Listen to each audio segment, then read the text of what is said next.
नमस्कार दोस्तों, आप सबका मेरे चैनल रोचक कहानियों पर स्वागत है। दोस्तों, आज की कहानी एक अधूरी प्रेम कहानी है। दोस्तों, प्यार, प्रेम, स्नेह कितने प्यारे शब्द हैं ना।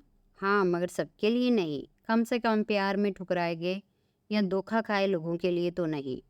आज मैं ऐसी ही एक दर्द भरी प्रेम कहानी या यूं कहें कि एक अधूरी प्रेम कहानी आपके साथ साझा कर रही हूँ। एक लड़के को एक लड़की से प्यार हो गया। नहीं नहीं, सच बात तो ये है, एक गरीब लड़के को एक अमीर लड़की से प्यार हो गया। आरती के प्यार में पागल रोहित अपने आप पर काबू ना रख पाया। एक दिन उसने आरती को प्रपोज कर दिया। सोचिए आगे क्या हुआ होगा। आपने बिल्कुल सही सोचा। आरती ने रोहित का मजाक उड़ाते हुए कहा, तुम्हारी पूरे महीने की कमाई और मेरे एक दिन का खर्चा एक बराबर है। बस इतनी ही बराबरी है हम दोनों में, और बाकी सब जमीन आसमान जैसा है। रोहित, तुम सोचते हो कि मैं तुम जैसे लड़के से शादी करूंगी? मैं तुमसे कभी प्यार करना तो दूर, ऐसा सोचना भी कभी पसंद नहीं करूंगी। इसलिए मुझे भूल जाओ और अपनी जैसी किसी लड़की को ढूंढकर उससे शादी कर लो। सोचिए कि आप किसी से बेपनाह प्यार करते हो और वो इतना भला बुरा कहे और उसके कहे शब्दों के तीर आपके दिल के आर पार हो जाए। कैसी हालत होगी आपकी। बेचारा रोहित आहत होकर खून के आंसू पीकर वहां से सिर झुकाकर चला गया। इतनी कठोरता से ठुकराए जाने के बावजूद भी रोहित कभी आरती को भूल नहीं सका। सच्चा प्यार ऐसा ही होता है।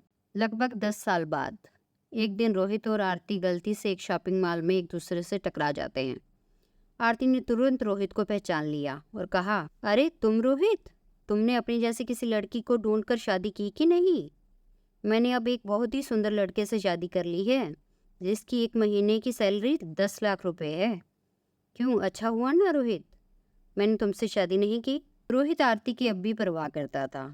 उसके कठोर शब्दों को सुनकर रोहित ने अनसुना कर दिया और आरती से कुछ नहीं कहा। आरती अकेली मॉल में नहीं आई थी, उसके साथ उसका पति भी आया था। आरती का पति उन्हें बातें करते देखकर उनके पास आ पहुंचता है, लेकिन इससे पहले कि आरती कुछ बोल पाती, उसके पति ने तुरंत रोहित को पहचान लिया। सर आप, गुड आफ्टरनून सर, लगता है आप मेरी वाइफ से मिल चुके हैं। गुड आफ्टरनून, रोहित बोला। डार्लिंग, मैं अब चाहूंगा कि तुम मेरे बॉस से मिलो। 100 करोड़ के उसी प्रोजेक्ट के स्पॉन्सर हैं जिस पर मैं काम कर रहा हूँ। आरती ये सुनकर हैरान रह गई। अब साफ दिखाई दे रहा था आरती कुछ कहने की स्थिति में नहीं थी। रोहित बस मुस्कुराया और कहा, ठीक है मिस्टर, मुझे जाना होगा। आज आपको देखकर बहुत अच्छा लगा। आपका दिन शुभ हो। कुछ देर के लिए आरती और उसका पति रोहित को जाते हुए देखते ही रहे। आरती ने झटके से उबरने की कोशिश करते हुए अपने पति से पूछा, क्या वाकई में ये तुम्हारा बॉस है? हाँ, आरती बहुत ही अच्छा इंसान है, लेकिन उसके जीवन के साथ काफी दुखद कहानी जुड़ी हुई है। उन्होंने एक बार मुझे कहा था कि वे एक लड़की से प्यार करते थे, लेकिन उसने उन्हें छोड़ दिया क्योंकि वे तब गरीब थे। इस वजह से रोहित सर ने जीवन में कड़ी मेहनत की और क्योंकि वे होशियार हैं, वे काफी सफल हो गए। अब वे एक करोड़पति हैं जो एक महीने में लाखों डॉलर कमाते हैं। लेकिन रोहित सर उस लड़की से सच्चा प्यार करते थे, इसलिए उन्होंने अब तक शादी नहीं की।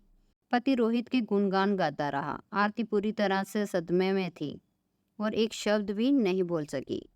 दोस्तों, जीवन हमारी उम्मीद से भी ज्यादा छोटा है, इसलिए दूसरों को उनकी वर्तमान परिस्थितियों के कारण नीचा दिखाकर अभिमानित नहीं होना चाहिए। समय के साथ चीजें और परिस्थितियां बदलती रहती हैं। दोस्तों, आपको मेरी ये कहानी कैसी लगी? अगर आपको मेरी कहानी अच्छी लगी तो मेरे चैनल को लाइक, शेयर, सब्सक्राइब ज़रूर कर दीजिएगा। धन्यवाद।